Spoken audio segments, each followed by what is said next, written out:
Hello everybody, this is Enzo with a bit of a different video. We're going to talk about motorsport sponsorship, but this is from a speaking gig I did with Next Level Motorsport at the TRDC Clubhouse at Silverstone, and it was the sponsorship summit where over 100 people attended, so it was great success.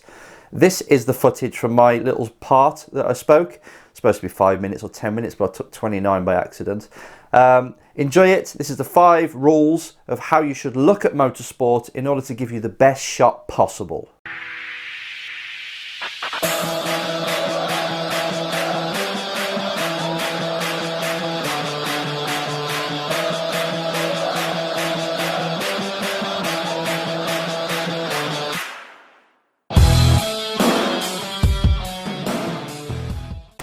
Thank you. Hello everybody, thanks for turning out on a Sunday, which is usually a race day, but it's good to see that so many people are passionate about the things that we're passionate about, which is obviously sponsorship, which is not very cool if you're a young kid. So I want to know first of all, who is here as a driver who's looking for sponsorship? Put your hands up please. How many people are we actually speaking to? Okay, and how many are in a situation where they're not racing next year if they don't find sponsorship? It's like really important. So I think that's about half. Yeah, I know you are. I think that's about half of you. So the thing is with sponsorship, and it's got to be hit on very early on, is that we all know the strategies of how to get sponsorship. We could actually advise another driver if they asked us, how do you think we can help? If I could raise the funds to race, how would I do it? And you could write down a piece of paper. You just go to companies and you sell the benefits that motorsports offer as a whole to a company. And if it fits, after you've done your research, if it fits what they want, they might just buy it. You know already how to do this. But the thing I've found, and I did it with myself as well actually as a driver, the thing I've found is that it's getting yourself to do it. It's being the kind of person at a young age who can get sponsorship, because you think to yourself, okay, that's great, but how is a 50-year-old CEO even going to listen to me when I'm 17 years old? And I haven't really got the skills to talk, and that stops you even taking action in the first place. So the thing we like to teach at iZone and myself, the biggest passion, is to talk to you as an entrepreneur. I think you need, which I'll go through in a moment, you need to have the skills as a person, as an individual, to be able to sell, to have the passion for your sport, and to be the kind of person who can pull this off. And that is another skill that is difficult to have naturally, especially at a young age. You're good at sticking the helmet on. That's when you become you. But what we find is most drivers, when that helmet comes off, you disappear and we don't see you. And this is the biggest problem I find. So we could give you the best strategies, the best skills, but it's actually being the kind of person that actually do it, which comes down to confidence. It comes down to a whole bag full of qualities that you need if you're going to do this. And actually getting people obviously to join your mission as an individual. That's another really important thing. So if you haven't got the actual skills, you need to join with people who can help you sell, who can help you put together a proposal, which is obviously Next Level. It's what they do. I'm not here to sell anybody, but it's having these kind of things as well. So don't think that you're on your own if you haven't got the skills at the moment, because that's what I find most drivers don't even start. And entrepreneurs, they have this idea of a business, but they don't start because they've got their own personal challenges that they can't really get themselves to do it. So that's my bag, really. It's talking to the entrepreneur as a person and hopefully giving you the skills that allow you to pull these strategies off that people are talking about. So what I want to cover today, because we was told we only got 5 or 10 minutes, but it sounds like we're taking a bit more, is to see the world a specific way, to create your matrix, I call it. Now we've all seen the Matrix film, or many of us have, and that's a fictitious world that's built up on set rules, and then rules the people within that world live within. It's kind of like the human race. We've got these rules that are given to us as we're growing up, and we live within them, and we try and get our goals using these rules. It's our perspective of the way we see the world. This means that, that means this. Now, for a driver, if we expect a young driver, no matter what age you are actually, to go out into the business world and to sell themselves and do it correctly, we're a bit deluded. We've got to make sure that you're set up with the right outlook and the philosophy and the belief system that allows you to see the opportunities and offer things.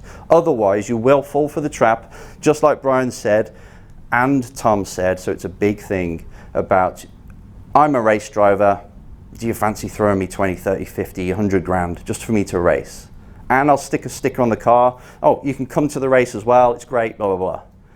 That's the way you'll approach it if you don't have the right outlook and you're not really an entrepreneur in the mind. So I think that's the thing we need to hit as well.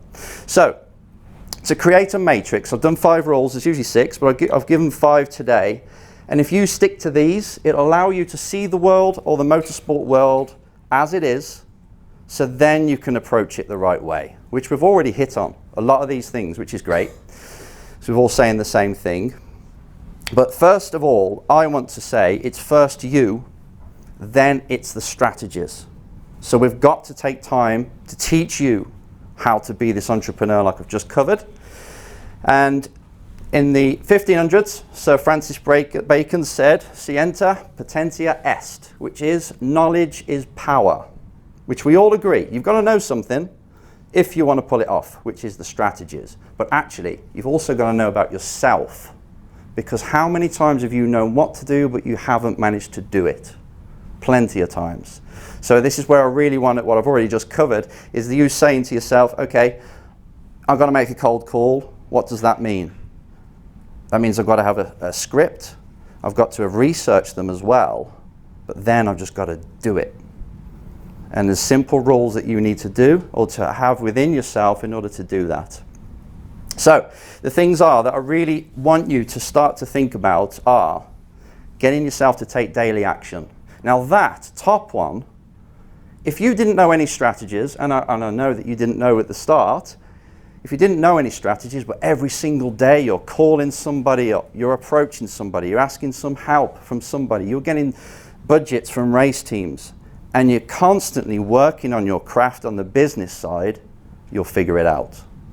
But the problem is, a lot of drivers don't even take the action. So this is what I mean when I say it's first you. You've got to get yourself to take the action, and then you just figure it out on the way. Richard Branson didn't know how to do what he did to set up Virgin. Elon Musk didn't know. They just fell into it because of taking the constant action. I can't hit that home hard enough. If you only used one element of sponsorship, you say, all I'm going to sell is hospitality. That's all I'm going to do. But you banged on the phone selling hospitality and use the profit from that to pay for your racing, perfect. If you only sold advertising on other drivers' cars, you went to Tom Oliphant, you said, you know what, I'm driving in Formula Ford, we only have 3,000 people at every race weekend, they've got social media of 500 people, I can't sell it. I'm sure he will let you sell space on his car, and that's thinking, okay, I've just got to make money out of motorsport and the profit from that. He'll give me 20% commission, I'm sure. If I sell the white space on his car, if it's applicable to the car and not clashing with any of the sponsors, I make money.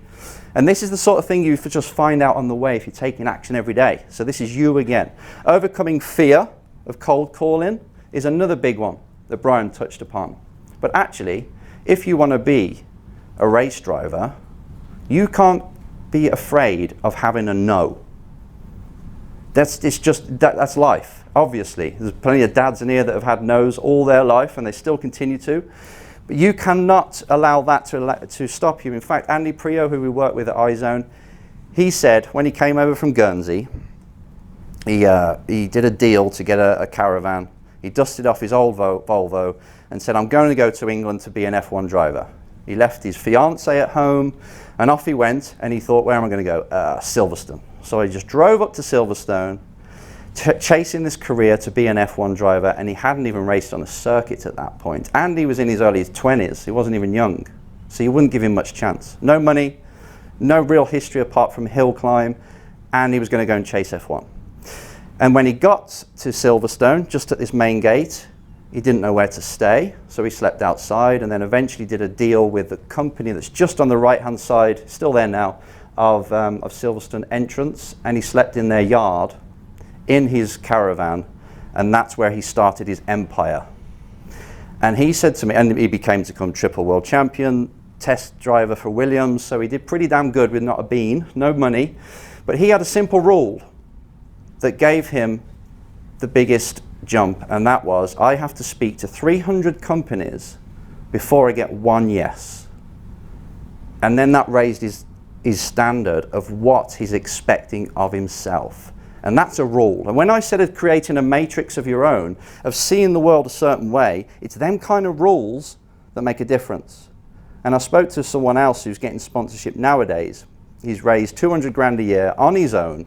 He's only in his early 20s actually. Tim Zimmerman, who does, a few of you know him, he does the Porsche Carrera Cup. All his own sponsorship because his dad said he can't pay for it anymore. And he's got 130 to 1 is his ratio. So it's interesting, these two people, one did it 20 years ago, one's doing it now, and they've got a similar rule. And he had to ask 130 people before he got the yes, the very first yes. And he keeps telling people this. And that's how long it took him to get his approach down. Because before he'd just be going asking for sponsorship, no, okay, I'll try a different way. I'll try and go now for the CEO and the PA of the CEO and ask this way. And eventually he got to the conclusion of I'm going to go into a company, ask them what their problem is, because I've got these products that help them answer all these different problems, and just see if it works. But it took him a long time to do that. I suggest you guys do that as well. You don't go there just to promote. You listen to what they want if you can't do the research. And if it doesn't work, it's not a good fit, it's not a good fit. But hey, that's another thing. So this is all based around, before I go off on one, it's all based around you being the kind of person who can do it. That has to come first. And you can train this in many different ways. There's a driver in here, there's two drivers in here I think, that I've suggested go for a very small championship because they can't afford a big one. So it's the MX-5. So go towards a small championship and learn the skills of selling. Learn the skills of promoting your own brand, getting race results and build slowly, because that's a championship that only cost about 20 grand. So if you can pull that off, then you can do the groundwork that teaches you the entrepreneur skills that then when you step up, it's great. Because what I'm finding is a lot of drivers will aim for F4 as soon as they come out of karting, which is what, $250,000, and then fail. So then they're not racing. And then the next year, yeah, I think we can do it. We can probably get Formula Ford, which is now 100 grand for the big championship, and then they fail at that. So another thing is train the skills that you need in order to sell sponsorship. That's all I'm saying. Okay, overcoming rejections, all the same. Creating motivation to do this and knowing what you are and what you aren't good at so you can get a team of people to help you. Right, again, been covered. I think we've done all the same sort of speech, but this is business, not a sport. Now, when I worked with Eric Bullier, he was, I think it was Renault at the time, and we were at the Abu Dhabi Grand Prix, and he said, all of this is a mirage. This is business disguised as a sport. And all the people that are in the hospitality unit are here for business. They don't actually care about the racing. They weren't even watching the racing. You could just see all these bigwigs in the hospitality area were just doing business within the actual circle of motorsport. Like there was a CEO of this company doing business with this one, and it was like a network party. And that really opened my eyes to think, hang on a minute, the sticker on the car, it's invisible, it's this big, yet they're paying 10 million for it. But actually it's not that they're after, it's the business, or they're trying to do business with F1 or other teams. So straight away, again, I was like, God, it's nothing to do with you going to a company and saying this. Now there's plenty of people here that will own businesses and they'll look at motorsport and say, there's so many companies in motorsport, the amount of B2B opportunities are ridiculous. And as a driver, you've got the key. You've got the key to that world that's got all these businesses in here. And that is one big network party, okay? And there's a Zamparelli, who's one of Brian's drivers, and he did well by selling lots of sponsorship on his car for a very small amount. It's like 500, 1,000 to get on this car, and he was building all across his bonnet, all these different companies. But what he found is actually that company there, it could be a plumber, can start to do business with this company here who's an electrician, and they can do business together. And they can do big jobs together. So this is the kind of thing it takes. But I would say if you're young, you need sort of like a business person to help you with this first. It could be dad, it could be someone else, it could be your uncle, it could be someone down the road. But this is the kind of level you got to think of. It is business first, and then you get to race, which is the challenge. Because as you're a driver, you fall in love with a Hollywood storyline, of I'm going to go into this sport and I'm going to be the star, which is great. If it was football, even that's not easy, but it's football, it's cheaper and you get promoted as you win, but this sport isn't. You have to pay in order to be part of it. So we've got to really be honest, and it is business. Now, talking of business, these are people that knew that it was all business. Bernie Ecclestone is also a driver at one point. He turned in to be the boss of F1, billionaire. Now, he couldn't go to bed at night if he hadn't done a deal in the day. Love him or hate him, I'm sure we've all heard of the stories behind him, but still it was that mindset of, okay, this is a second-hand car dealer who went on to be a race driver and actually to run F1. And he was the mafia, basically. He was the godfather. So he understood it. Muhammad Ali, he was quite a quiet kid, actually. And then he saw a wrestling match with Gorgeous George. And this was this big blonde chap who would come down, walk into the arena, pushing loads of spectators everywhere, obnoxiously spraying perfume into the opponent's corner, and he would cause people to hate him, a bit like a Eubank. But it created a stir. People would turn up to watch him. He'd fill the seats out. Muhammad Ali saw this and thought, I've got to get in on this. Because if I can make myself loud for people to love me and hate me, cause a stir, which is a brand, cause a stir, people will show up, I'll sell out and I'll make money. And that's really how he created his career and his character. It wasn't what he was born with. So you got to understand that all these people are very switched on. Arnold Schwarzenegger, another one you've heard of. That's some chap who was born in 1946 in a tiny town in Austria, not really having a chance to do anything. And then he had a spark of inspiration when he saw a bodybuilder go to Hollywood. And he thought, I want to live that. So he made himself big, as you know. He was a monster, and he won Mr. Olympia 7 times. And after that, cutting it very short, he became a movie star, a mega star, one of the biggest paid action stars, and then governor of California. Now that's the kind of person who started off as a sport, in a sport, just lifting weights. And they were paid about $7,000 or something for winning it back then. But believe it or not, Arnold Schwarzenegger was a millionaire before he was a movie star. And he did that through construction. He did it through selling how-to guides of how to bodybuild. So it's business first, again. And this is what we've got again on. Venus Williams owns a clothing company. Maria Sharapova is Sugarpova, which is candy.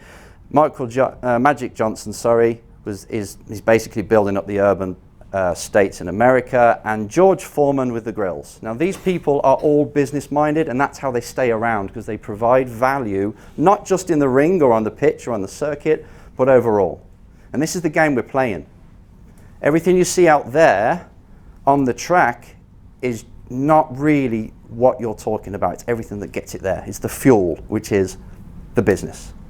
Okay, rule number 3 is you must be, I made up a word here, it's race entrepreneur, which is obviously what you do. Half race, half entrepreneur. And that's the way I want you to see yourself from now on.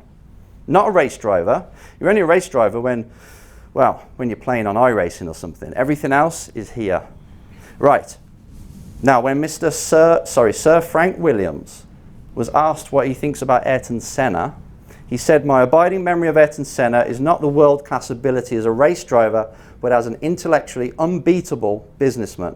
He was gifted with a propensity for extraordinarily clear thinking and an outstanding ability to outguess, outthink, and outmaneuver his business opponent. Now, how many drivers do you think would you talk about like that?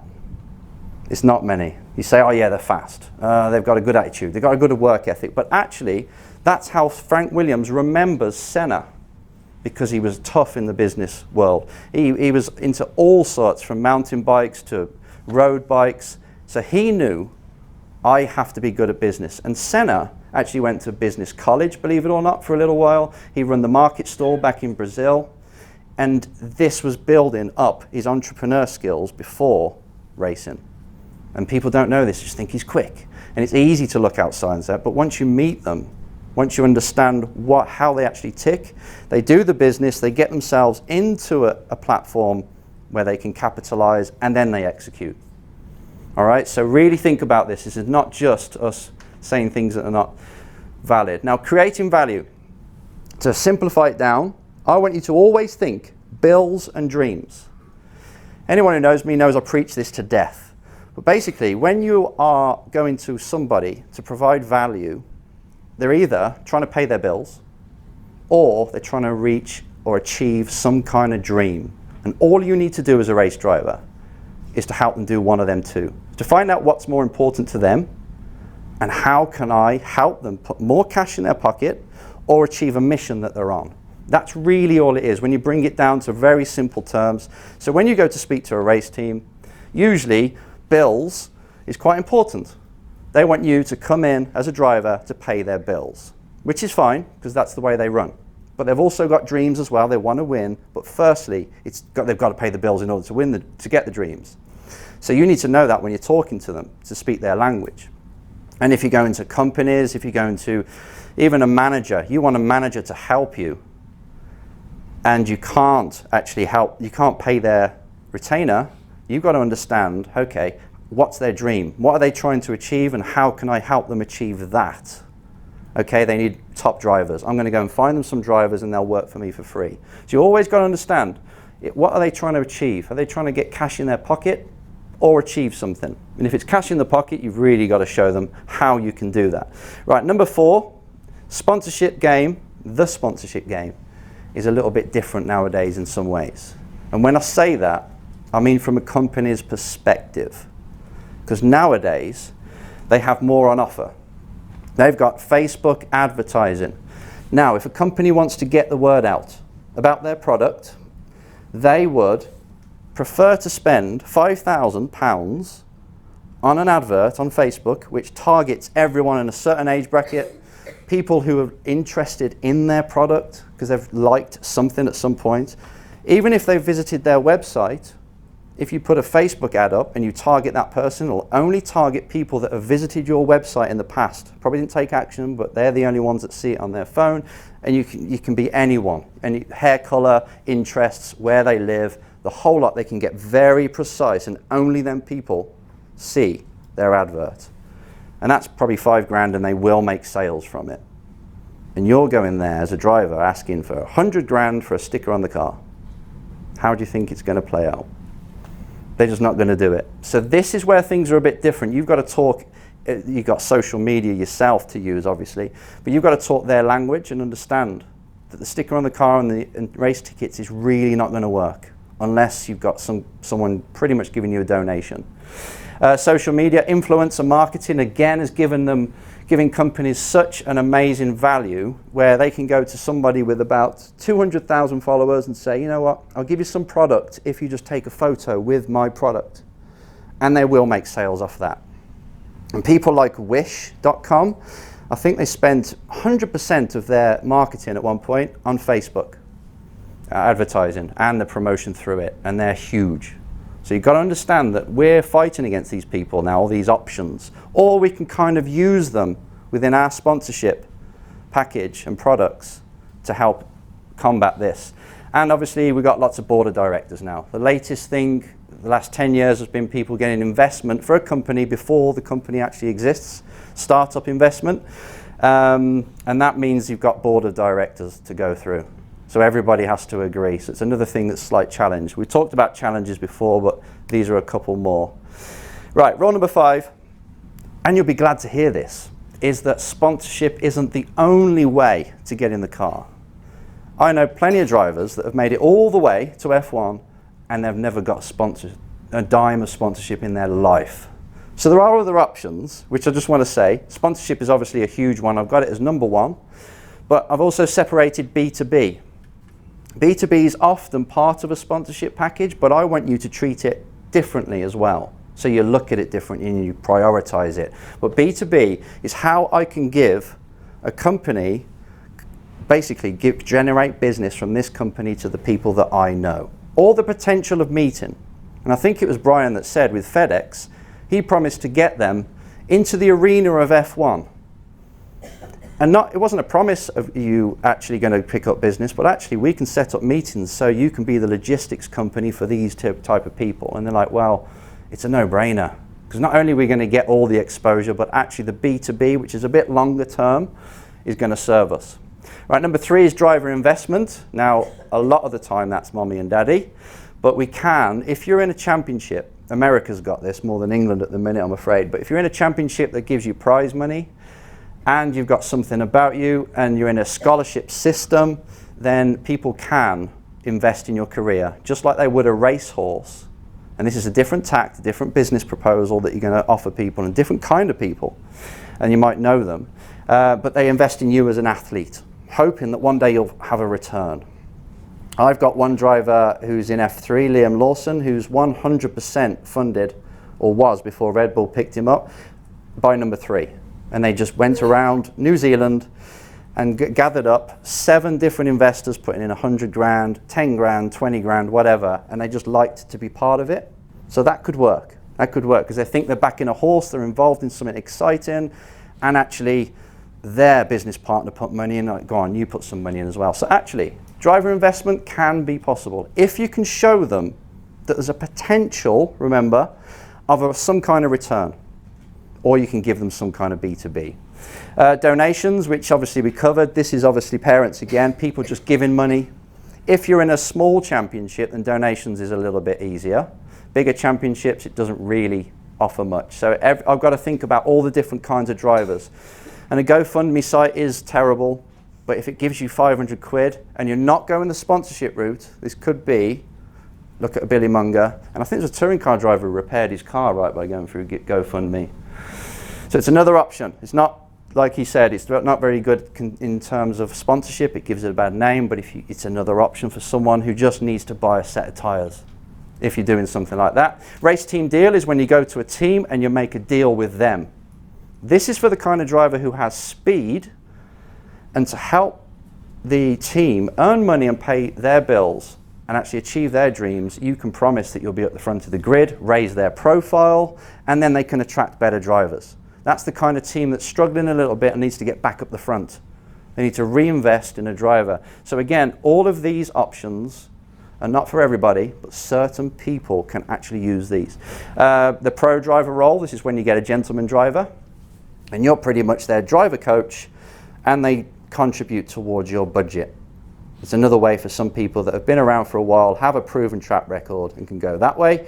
Manufacturers, driver programs and scholarships. This is the Red Bulls, this is the actual Mercedes. Now, a lot of drivers are scared of manufacturers, but if you have proven something already, you'd be surprised at just picking up the phone, asking for some kind of assistance to someone who runs a driver program or manufacturer can actually lead to something. There's plenty of drivers we know, and somehow they've got through the door to a manufacturer. Like, how the hell did you do it? And when I asked them, I just pick up the phone and asked. Ocon did it with Toto Wolff when he'd done Formula Renault, but he wasn't a superstar. He said, I'm at the end, I've got nothing left, I need some help, is there anything you can do? And he just begged. And Ocon, by the way, is another driver who's back in F1 next year who lived in a caravan with his dad.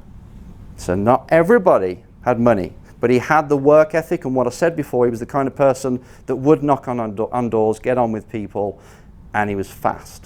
So it's another thing you must be if you want to be a driver. And the Trojan horse. Now this is for people, I did this and Andy did this actually, who have really got no money whatsoever, and this is when you work within the industry. Now the Trojan horse is obviously the Greeks going in the Trojan War in the wooden horse and not being seen until they executed. And that's what you need to do if you really haven't got any money. You think, okay, where can I work within the industry that at least allows me to meet people, improve my sales skills, my presenting skills and all this. And you never know, I might meet a sponsor. Jason Plato did it as well, just here, Silverstone Race School. When you've got nothing else going, you might as well work in the industry because you never know who you're going to meet. That's all this is all about. And as I say, Andy did it, and both of them had no cash when they did it. So this is something, again, if you've got no cash, nothing to do, you haven't got school, or if you have got school, you can do it on the weekend. You can even work in the paddock club in F1. Again, you can hand your business card over now and then if you're a race driver coach, and it opens up doors. It's the long game. And a lot of this is long game. I can't see any of them on here that's going to give you sponsorship or money to race within the next week unless you're very lucky. All of it takes work. So you might have to reinvest time-wise a whole year of doing these things until you get somewhere. So you need patience. It's big. Thank you. Thanks, mate.